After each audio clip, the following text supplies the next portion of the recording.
Welcome to the Wizard of Radical Self-Respect, the Shepherd of Black Sheep. My name is Jared Mello. Today I want to talk about 3 sneaky ways a narcissist will try to get under your skin. And to the untrained eye, it can be pretty difficult to notice what these are, or you might not put 2 and 2 together. But jumping right in, the first sneaky way they will try to get under your skin, often if they are upset with you and angry, they will do this to further irritate you and gaslight you, is something called a dog whistle. A dog whistle is something that only you and them know the context of, and it's something that a narcissist or an abuser can use while around other people to get under your skin in a way that won't be identified by other people. For example, if you were fighting with a narcissist at home and you were fighting about a particular topic, if you go out in public together, one of the ways they will try to mess with you and get under your skin is by bringing up that topic just casually, and everyone else around you, they don't know the backstory, they don't know the context of them saying it, but they might just see your reaction to it and it might make you really upset.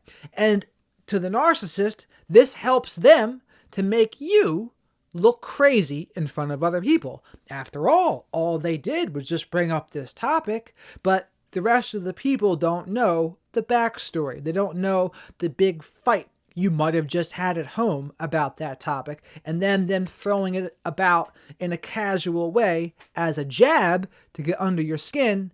Others don't see it, but they call this a dog whistle, and it can really be effective in getting under other people's skin and also making the target look crazy to other people.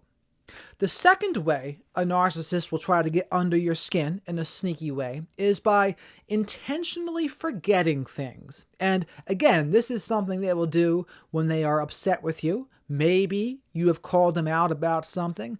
Maybe you put your foot down or placed a boundary, but whatever it is, when they forget something, it's a passive-aggressive way to punish you.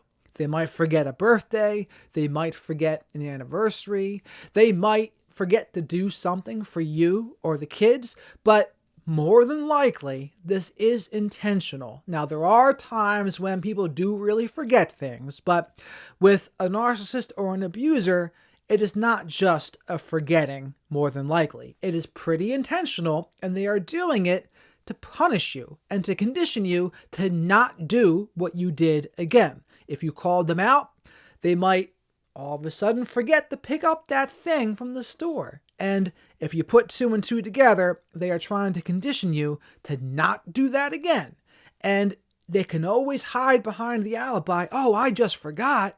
But if it becomes a pattern of them quote-unquote forgetting things, don't ignore that. They are probably doing that intentionally at that point, especially if their forgetfulness is usually preceded by you calling them out or having a boundary or doing something that they don't like. A variation of this, and this goes with the next one here too, but the third way a narcissist will try to get under someone's skin is by hiding things from them. And this can be a sneaky way to gaslight them as well. But maybe you are looking for your keys and you can't find your keys. And what's happened is the narcissist has hid your keys from you. And they might even go around looking for your keys with you. And then all of a sudden they'll pull them out from somewhere and say, oh, here are your keys. And they'll say they were here the whole time.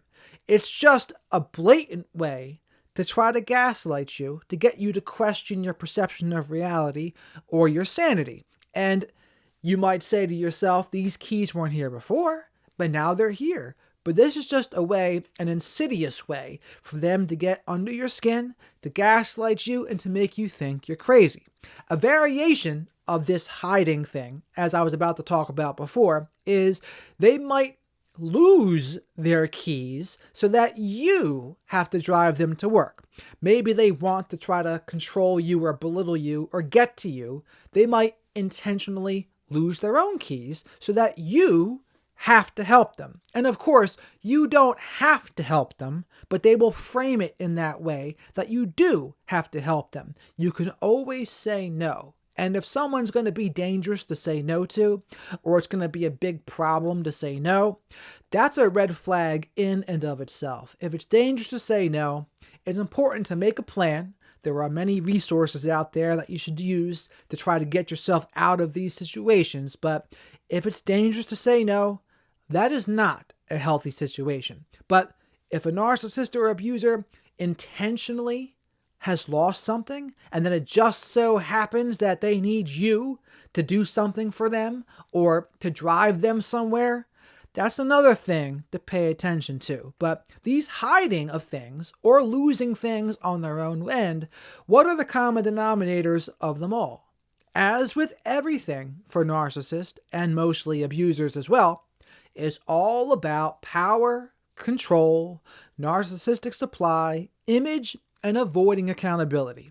If you boil down things a narcissist does, one of those 5 things, or more than one of those 5 at once, will be at the bottom of their behavior almost always. It's a good guideline to remember.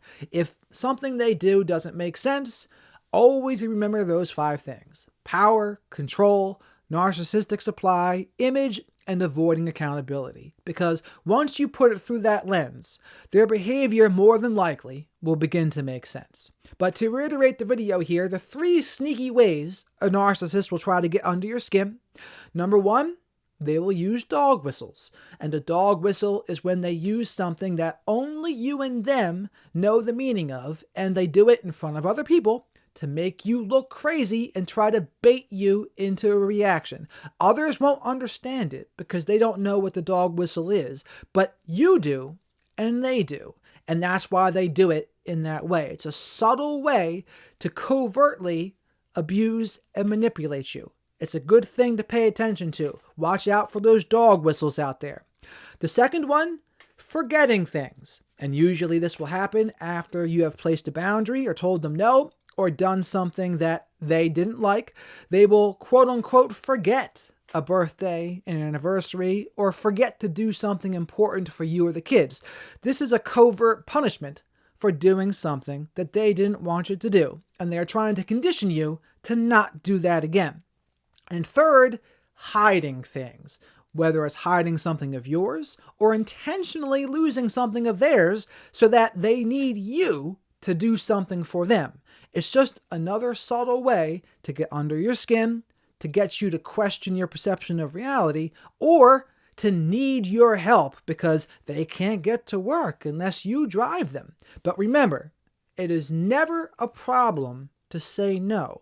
And if it is a problem to say no because it can be dangerous, and safety should always be first, but if it's a problem, that's a major red flag. And that's a time where you have to get a plan together to try to get yourself out of that situation. And I don't want to sound like it's super easy to do that, depending on the situation.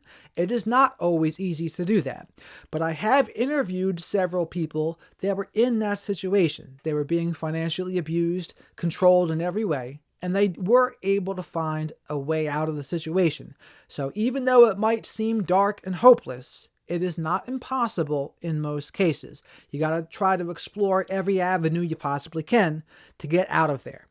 But that's the video for today. I think it's important to go over these sneaky manipulation tactics and sneaky ways to gaslight and to get under your skin, because a lot of people don't know what they are. But if you got this far, please remember to subscribe to the channel if you haven't already. Like the video if you liked it. Share this video with others that you think might benefit from hearing it. Comment below your thoughts on the video here. And also, channel memberships and super thanks, they are ways to support the channel if you would like to support the channel. I'm working on an email list and I'm working on a Substack as well. Or I might do Patreon. I haven't quite made up my mind about that yet, but those are the ideas that I'm throwing around. And with that, thank you very much for watching and have a great rest of your day.